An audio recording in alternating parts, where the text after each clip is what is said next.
नमस्कार, मैं ऋचा सिंह और आप देख रहे हैं सी न्यूज भारत। वक्त हो चुका है न्यूज बुलेटिन का। इस बुलेटिन में आज हम बात करेंगे छिंदवाड़ा की, जहां जिले के विधानसभा जुन्नारदेव में मतदान हुआ शुरू।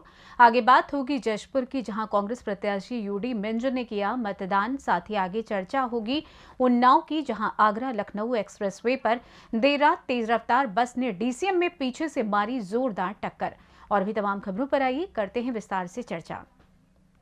गोंडवाना गणतंत्र पार्टी एवं निर्दलीय प्रत्याशी चुनावी मैदान में अपनी किस्मत आजमा रहे हैं।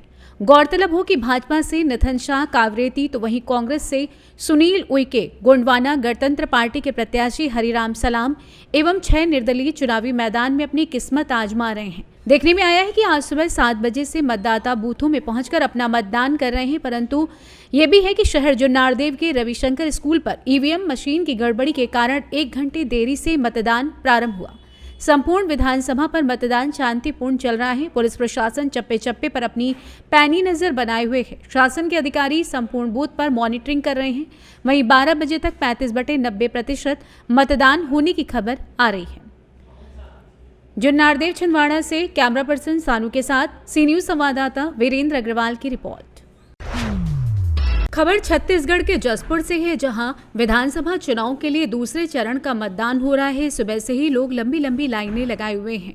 युवाओं से लेकर बुजुर्गों तक में वोटिंग को लेकर खासा उत्साह नजर आ रहा है। बता दें, राज्य के संसदीय सचिव यूडी मिंज कुनकुरी से कांग्रेस उम्मीदवार यूडी मिंज ने अपनी पत्नी इंदू मिंज ने जोकारी घुई टांगर के मतदान केंद्र पर अपना वोट डाला, जिसके बाद उन्होंने कहा कि लोकतंत्र के इस महापर्व में मैं भी बड़ी संख्या में मतदान करने की अपील करता हूं। उन्होंने कहा कि अच्छे प्रतिनिधियों को चुनने का महापर्व है और इसमें सभी को भाग लेना चाहिए। मतदाताओं में भारी उत्साह है। उन्होंने कहा कि पिछली बार जनता ने मुझे मौका दिया था और जनता के लिए जितनी कोशिश करना था उतनी की। जनता की उम्मीदों पर खरा उतरने की कोशिश की और अब मतदान करके जनता तय करेगी कि उनको कैसा उम्मीदवार पसंद है। उन्होंने कहा कि कुनकुरी विधानसभा से कांग्रेस जीत रही है, कांग्रेस को पूर्ण बहुमत मिलेगा। इस दौरान डीआईजी एवं वरिष्ठ पुलिस अधीक्षक डी रविशंकर ने शांतिपूर्ण मतदान करने की अपील की। हमारा गृह ग्राम है जोकारी, बूथ क्रमांक 24, जहाँ मैंने मतदान किया। ये लोकतंत्र का महापर्व जो है वाकई सबके लिए और सबको साथ में लेकर चलने की बात इसमें हमारे संविधान ने जो सुविधाएं हम सबको दे रखी है, प्रावधान जो दे रखे हैं, उसके अनुरूप हम लोग काम करने की कोशिश करते हैं। बीते बार लोगों का एक बहुत अच्छा आशीर्वाद था और लगातार हम जनता के साथ रह के उनके हित में लगातार काम करते रहे, क्षेत्र के विकास के लिए लगातार काम करते रहे। और लगातार जब चुनाव प्रचार के दौरान हम जगह जगह गए थे तो हमने महसूस किया कि जनता का आशीर्वाद लगातार हम लोगों के साथ बना है, कांग्रेस पार्टी के साथ बना हो रहा है। लोकतंत्र का महापर्व और उसमें छत्तीसगढ़ में आज दिनांक 17 नवंबर को मतदान हो रहा है। जशपुर जिले में भी मतदान हो रहा है और सभी मतदान केंद्रों में शांतिपूर्ण मतदान हो रहा है। और जशपुर जिले में हर मतदान केंद्र में केंद्र की सुरक्षा के लिए, परिसर की सुरक्षा के लिए और उसके अलावा जो संवेदनशील क्षेत्र हैं उसमें एरिया डोमिनेशन के लिए भी जो है फोर्स लगातार सक्रिय है।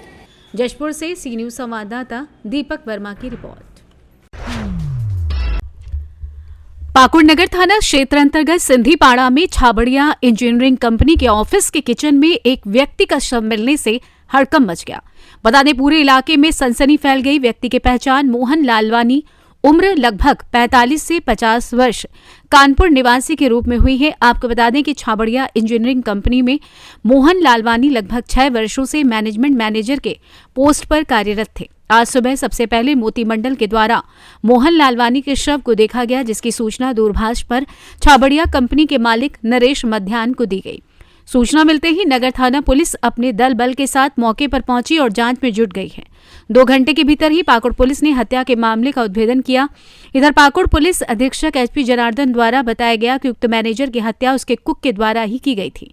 आरोपी ने स्वीकार किया है और हत्या में किए गए हथियार का इस्तेमाल को पुलिस ने बरामद कर लिया है।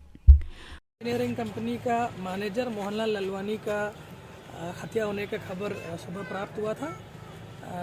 उसमें स्थलीय जांच करने के लिए और केस का उद्भेदन के लिए एसडीपीओ पाकुड़ के नेतृत्व में एक टीम का गठन किया था और ये तुरंत पीओ के लिए रवाना हुआ।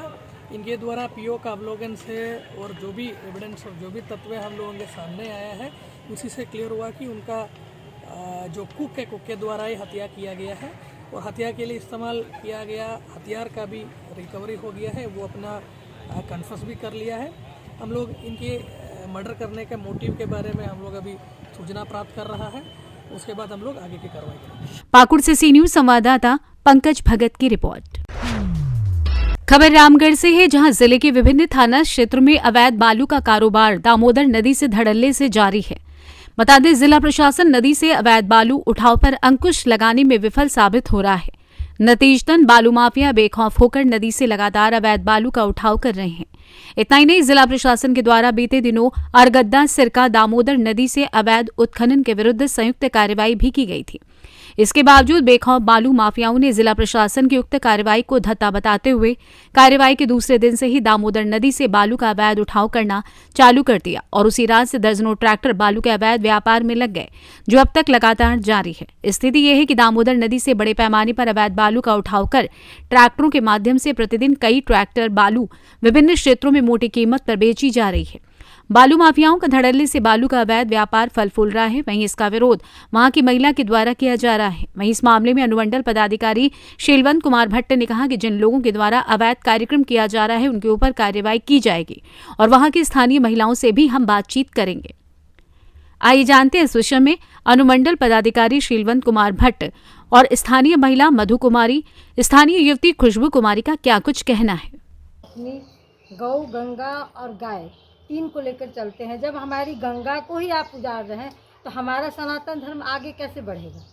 दूसरी बात है, ये छठ का समय है, ठीक है, आप हर समय बालू निकाल लेते हैं, लेकिन अभी ये भी तो सोचिए कि बर्ती को कितनी तकलीफ होती है।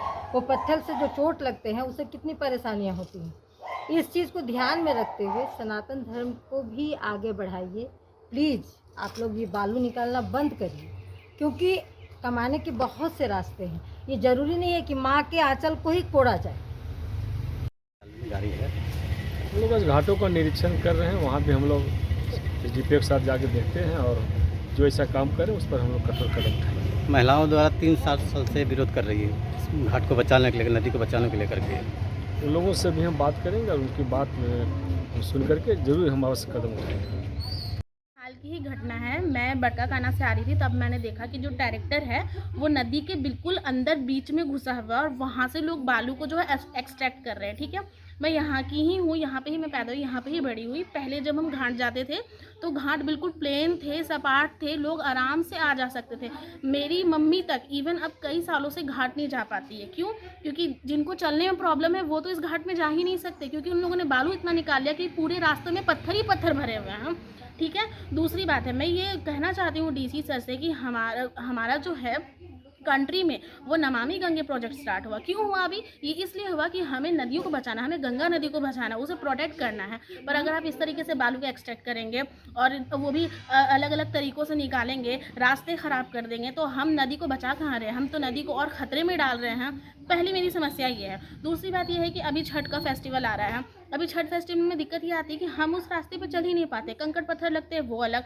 छठ में जो हमारा दौरा होता है उसको भी रखने की जगह नहीं होती है हमारे पास। पहले तो इतनी जगह होती थी कि कितने लोग एक साथ पूजा कर सकते थे, अभी हमको खुद का दौरा रखने की जगह नहीं पड़ती। दौरा तो छोड़ दीजिए, जो हम गन्ने को लगाते हैं, जिसके अंदर हम पूजा करते हैं, गन्ने लगाने की जगह नहीं, बिकॉज बालू नहीं, हम डाले कहाँ उसको? कीचड़ ही कीचड़ है, कपड़ों में कीचड़, पैरों में कीचड़, इतनी समस्या आ जाती है हमको। और जो नदी के अंदर जो पूजा करने के लिए जाती हैं हमारी मम्मी, चाची या दादी, अभी वो नदी के अंदर तो जाती हैं, नदी के अंदर बड़े बड़े पत्थर, क्योंकि बालू नहीं, अभी पत्थर ही नहीं निकलेंगे ना, बालू नहीं रहेंगे, पत्थर ही निकलेंगे, पैर फिसल जाता है, कई बार गिर जाती है, लग जाती है। तो ये सारी समस्याओं को देखते हुए मैं डीसी सर से कहना चाहती हूँ कि इन चीज़ों पर आप कृपया ध्यान दें, इन चीज़ों को रोकें, क्योंकि ये चीज़ें आगे चल के हमें ही समस्या दे रही हैं। कहाँ पे बालू निकाल लिया जाता है, कौन सी जगह पे? यहाँ जो दामोदर नदी है ना हमारा, सिरका। हाँ सिरका, यहाँ पे निकाला जाता है। क्या नाम हुआ आपका? मेरा नाम राखी है। रामगढ़ से सी न्यूज संवाददाता राजीव सिंह की रिपोर्ट। खबर उन्नाव से है, जहां आगरा लखनऊ एक्सप्रेसवे पर देर रात एक्सप्रेसवे पर तेज रफ्तार बस ने डीसीएम में पीछे से जोरदार टक्कर मार दी। टक्कर लगने से डीसीएम अनियंत्रित होकर पलट गई, जिसमें डीसीएम सवार करीब 30 लोग घायल हो गए। रात के समय सो रहे सवारियों में हादसे के बाद चीख पुकार मच गई। सूचना पर पहुंची यूपीडा की टीम ने घायलों को सीएससी बांगरमऊ में भर्ती कराया, जहां से 20 गंभीर घायलों को जिला अस्पताल रेफर किया गया है। हादसे में डीसीएम चालक समेत 2 की मौत हो गई। बताया जा रहा है कि डीसीएम सवार लोग लखनऊ से इटावा के सफाई में कैटरिंग का काम करने जा रहे थे। लखनऊ आगरा एक्सप्रेस वे पर उन्नाव के थाना बेहटा मुजावर क्षेत्र के सबली खेड़ा गांव के पास 252 किलोमीटर संख्या पर शुक्रवार सुबह करीब 4 बजे तेज रफ्तार डबल डेकर बस ने आगे चल रही डीसीएम में जोरदार टक्कर मार दी। टक्कर लगते ही डीसीएम एक्सप्रेस वे के डिवाइडर से टकरा कर पलट गई। डीसीएम सवार 30 से ज्यादा सवारियों में चीख पुकार मच गई। सड़क पर गिरने से सभी चुटहिल हो गए। वहीं हादसे में डीसीएम चालक समेत 2 लोगों की मौत हो गई। घटना की सूचना पर यूपीडा टीम मौके पर पहुंची और घायलों को सीएससी व जिला अस्पताल में भर्ती कराया गया है। पुलिस ने जांच कर शव पोस्टमार्टम के लिए भेज दिए हैं। बता दें, लखनऊ के आलमबाग से इटावा के सफाई जाने के लिए डीसीएम में बैठकर 30 लोग रवाना हुए थे। इस दौरान लगभग 4 बजे बेहटा मुजावर थाना क्षेत्र के सबली खेड़ा गांव के पास लखनऊ आगरा एक्सप्रेस वे पर तेज रफ्तार अनियंत्रित डबल डेकर बस ने डीसीएम में जोरदार टक्कर मार दी।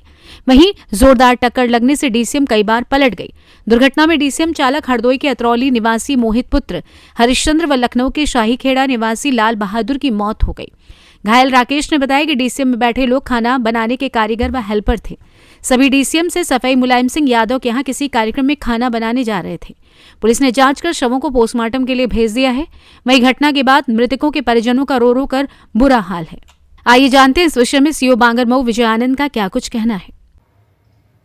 आगरा लखनऊ एक्सप्रेस वे पे आज सुबह तड़के 4 बजे के लगभग लखनऊ से आगरा की तरफ जा रही एक डीसीएम और एक बस में टक्कर हो गया। थाना बेहटा मुजावर के क्षेत्र में 252 किलोमीटर के पास दुर्घटना हुई थी, जिसमें एक व्यक्ति मौके पे ही मृत्यु हो गई थी और एक व्यक्ति की इलाज के दौरान मृत्यु हुई।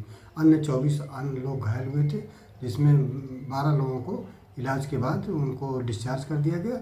12 अन्य लोगों का इलाज चल रहा है, जो खतरे से बाहर बताए जा रहे हैं। आगे वैधानिक कार्रवाई की जा रही है।